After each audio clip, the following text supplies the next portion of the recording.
Assalamualaikum warahmatullahi wabarakatuh.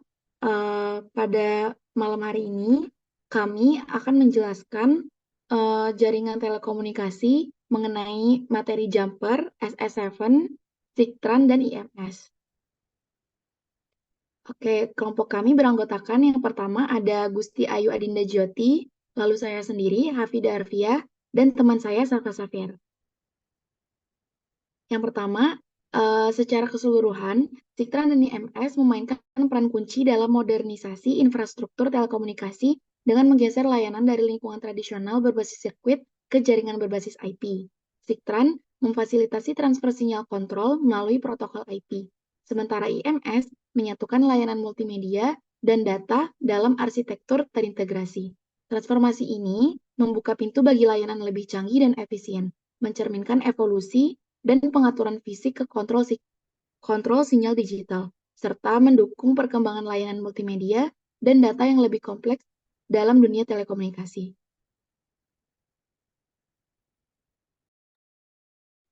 Selanjutnya, saya akan menjelaskan dari manual atau jumper. Pengaturan manual dengan menggunakan jumper mencirikan metode lama dalam konfigurasi perangkat keras, di mana sirkuit atau parameter dasar diatur dengan menempatkan jumper pada pin atau terminal tertentu. Jumper berfungsi sebagai komponen fisik yang memungkinkan pengaturan konfigurasi yang diinginkan. Meskipun efektif pada zamannya, perkembangan teknologi telah menggantikan sebagian besar metode ini dengan pengaturan yang lebih fleksibel dan mudah diubah melalui perangkat lunak.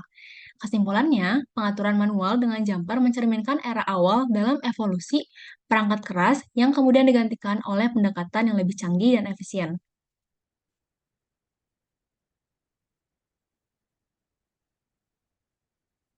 Selanjutnya, di sini ada SS7.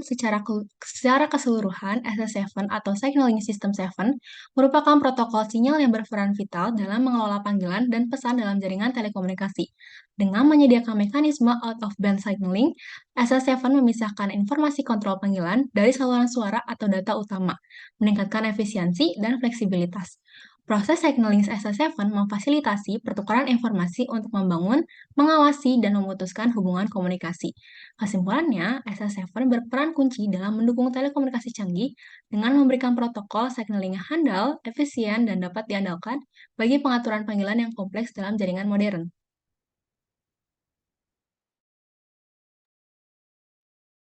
Selanjutnya ada SIGTRANS. Secara keseluruhan, SIGTRANS adalah kumpulan protokol yang menghubungkan dunia komunikasi tradisional berbasis sirkuit dengan lingkungan IP. Sebelumnya, protokol seperti SS7 beroperasi pada jaringan terpisah, menggunakan sirkuit fisik sendiri.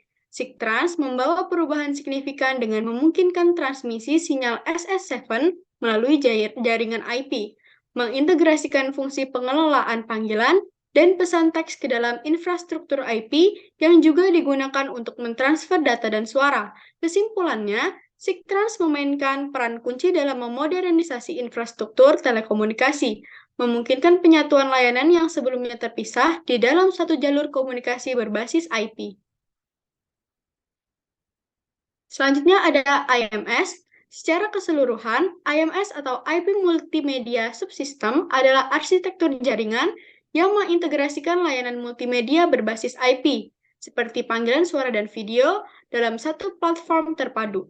Dengan fokus pada konsep mobile system dan dukungan layanan berbasis mobile IP, IMS menjembatani teknologi wireless, terutama pada era broadband network seperti 3G.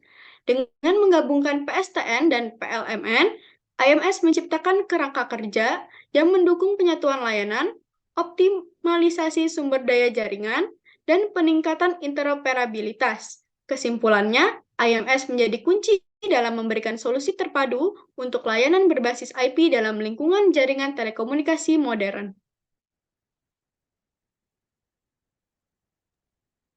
Oke, sekian dari kelompok kami. Lebih dan kurangnya mohon dimaafkan. Wassalamualaikum warahmatullahi wabarakatuh.